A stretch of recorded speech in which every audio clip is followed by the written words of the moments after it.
सुप्रभात बच्चों, मैं सुखमनी सर आप सबको इस वीडियो में स्वागत करता हूं। आज हम देखेंगे कारक विभक्ति। अब कारक विभक्ति हमारे लिए क्यों जरूरी है?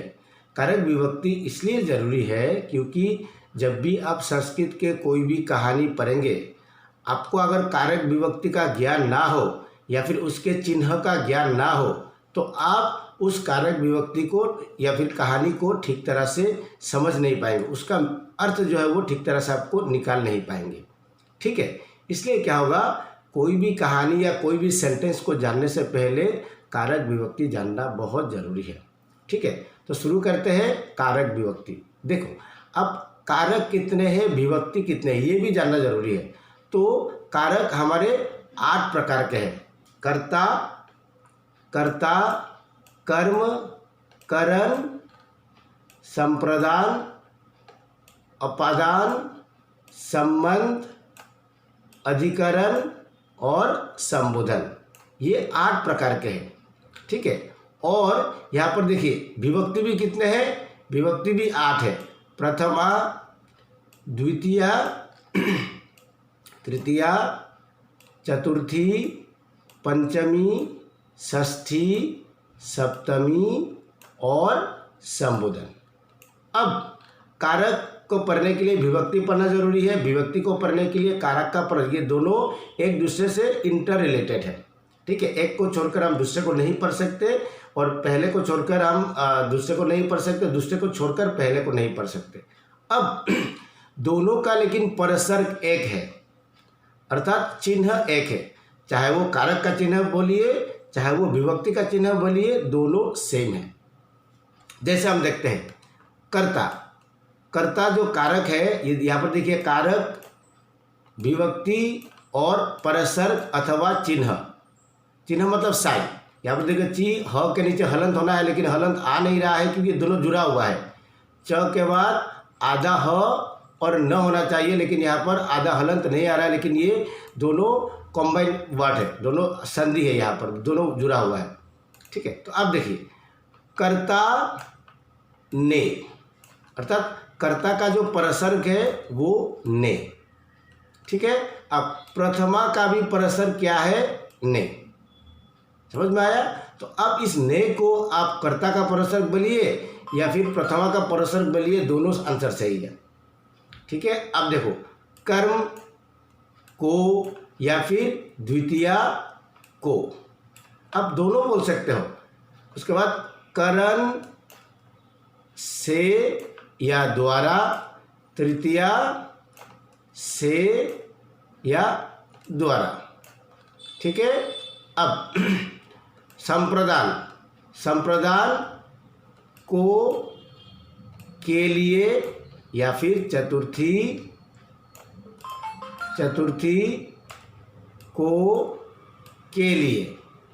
ठीक है, उसके बाद अपादान, अपादान से या अपादान अलग होना। अब पंचमी से या फिर अलग होना। अब संबंध, संबंध का, देखो का, के, की या फिर रा, रे, री। ठीक है, यह का, के, की या फिर रा, रे, री। अधिकरण, अधिकरण में क्या होगा, या फिर यहाँ पर देखिए षष्ठी का, षष्ठी का, के, की या फिर रा, रे, री। इनमें से आप कोई भी यूज कर सकते हो, अपने वाक्य जिस तरह से जाएगा उस तरह से आप उसको प्रयोग करेंगे। अब अधिकरण, अधिकरण में क्या होगा, में और पर, या फिर सप्तमी के लिए क्या होगा, में और पर। अब संबोधन, संबोधन के लिए क्या है, हे अथवा अरे, ये संबोधन। संबोधन मतलब किसी को संबोधित करना, अर्थात किसी को बुलाना। हे भगवान, भगवान को बुलाते कि नहीं बुलाते, उस तरह से हे भगवान, हे बालक, हे महोदय, हे गुरुजी, इस तरह से ये संबोधन होता है। और विभक्ति भी संबोधन है, तो उसका भी परसर्ग क्या होगा, हे और अरे। और हे अरे के बाद आपको ये एक्सक्लेमेटरी साइन लगाना बहुत ज़रूरी है, क्योंकि संबोधन के बाद हमेशा एक्सक्लेमेटरी साइन लगता है। तो इस तरह से आपको क्या करना है, इस कारक विभक्ति को समझना है। और सबसे ज़रूरी चीज़ है, आप इसको मैंने दिखा, right this format in your copy and learn. पहले तो आप उसको अच्छी तरह से कॉपी में मैंने जो फॉर्मेट बनाया इसी तरह से आप फॉर्मेट बनाकर लिखेंगे। उसके बाद आप उसको अच्छी तरह से लर्न करेंगे, क्योंकि जब तक ये पूरी तरह से आपको याद नहीं होगा तब तक आप इसको कोई भी मतलब कहानी के साथ जोड़ नहीं पाएंगे। अगर कर्ता कारक आपको समझ में आ गया या फिर प्रथमा विभक्ति समझ में आ गया लेकिन आपको ने समझ में नहीं आ रहा है, तब आप उसको अर्थ नहीं निकल पाएंगे। जैसे कि यहाँ पर करण आपको पता चल गया या फिर तृतीया विभक्ति पता चल गया, क्योंकि आपने बालक शब्द रूप को मैंने बोला था लर्न करने के लिए। तो तृतीया विभक्ति अगर आपको समझ में आ गया परंतु आपको परसर्ग अगर समझ में नहीं आता है तो उस लाइन का मीनिंग आप निकाल नहीं पाएंगे।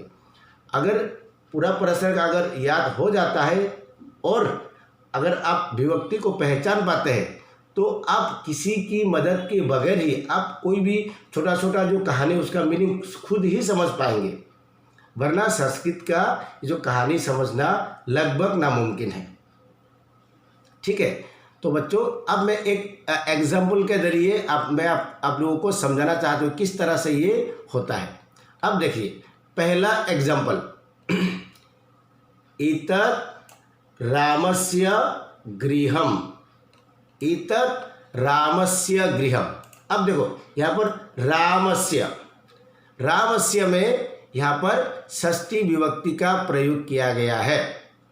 तो रामस्य अर्थात षष्ठी विभक्ति है, तो षष्ठी विभक्ति ये जो शब्द है राम का षष्ठी विभक्ति रामस्य है और एक वचन। तो अब रामस्य यानी कि षष्ठी विभक्ति, तो षष्ठी विभक्ति में हम क्या ले सकते हैं, का, के, की या फिर रा, रे, री, कोई भी एक ऐड होगा, सारे नहीं कोई भी एक ऐड होना है। तो यह एतत् मतलब यह, उसके बाद गृह मतलब घर, तो आप यहाँ बीच में है राम। ठीक है, रामस्य ये बात स्य जो है ये षष्ठी विभक्ति है। तो अब यह घर राम अर्थात ये राम घर, तो अब ये राम घर ये हमको समझ में आ गया, लेकिन हमको षष्ठी विभक्ति का परसर्ग लगाना है। तो क्या होगा, यह राम घर है ना, तो राम के साथ क्या लगाओगे, राम का या फिर राम के लगाओगे। अगर हम राम को ईश्वर के रूप में अगर लेते हैं या फिर बड़े लोग के मतलब हमारा रेस्पेक्टेड पर्सन के रूप में लेते हैं तो क्या होगा, अगर मेरा छोटा भाई है तो राम का हो सकता है। ठीक है, तो ये राम का घर है या फिर ये राम के, अगर राम अगर हमसे बड़े हैं, गुरुजन है, तो हम के लगाएंगे, क्योंकि जो गुरुजन होते हैं उसके लिए या फिर बड़े लोग होते हैं, प्रसिद्ध लोग होते हैं, उसके लिए जो कर्ता या क्रिया का प्रयोग होता है, क्रिया का जो प्रयोग होता है या फिर कोई भी अगर हम परसर्ग प्रयोग करेंगे तो उसका बहुवचन में प्रयोग करेंगे। ठीक है, अदरवाइज अगर राम अगर कोई साधारण सा लड़का है तो हम का लगाएंगे। तो यह राम का घर है, समझ में आ गया। देखो यह समझ में आ गया था, घर समझ में आ गया और राम भी समझ में आया, लेकिन रामस्य जो है षष्ठी विभक्ति, अब ये षष्ठी विभक्ति से पता चल गया, परंतु आप उसके साथ क्या लगेगा, परसर्ग कौन सा लगेगा, ये आपको कन्फ्यूज हो गए थे।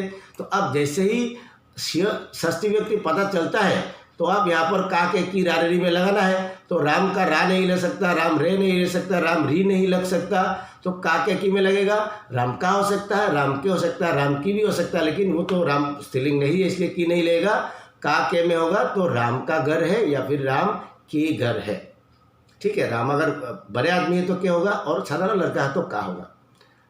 ऐसा कर रखता है कि समझ में आया होगा।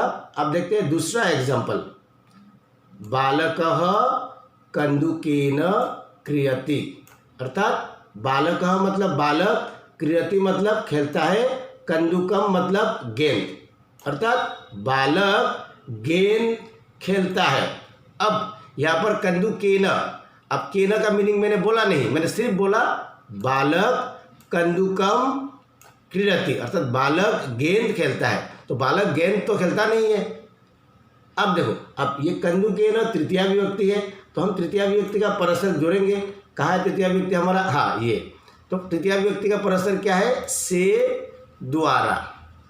ठीक है, अब से द्वारा, तो हम क्या करेंगे, हमारा याद हो गया हमारा तृतीय व्यक्ति परसर्ग एक से है या द्वारा है, तो हमको से द्वारा इस कंजुग के साथ लगाना है, गेंद के साथ। तो क्या होगा, बालक गेंद से खेलता है, गेंद खेलता है नहीं, गेंद से खेलता है। तो क्या होगा, कंजुग के न तृतीय विभक्ति के साथ हमने क्या कर दिया, वो जो परसर्ग जोड़ दिया।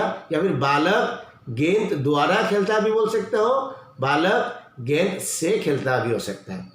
अब और एक एग्जांपल लेते हैं, माता पुत्राय भोजनम पचति।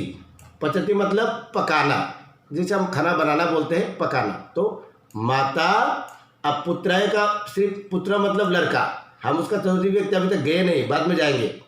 माता पुत्र खाना पकाती है। अब हमने सिर्फ पुत्राय नहीं लिया, सिर्फ पुत्र का तक हमने समझ में आ गया, लेकिन पुत्राय ये चतुर्थी व्यक्ति अभी तक हम परसर्ग जोड़े नहीं।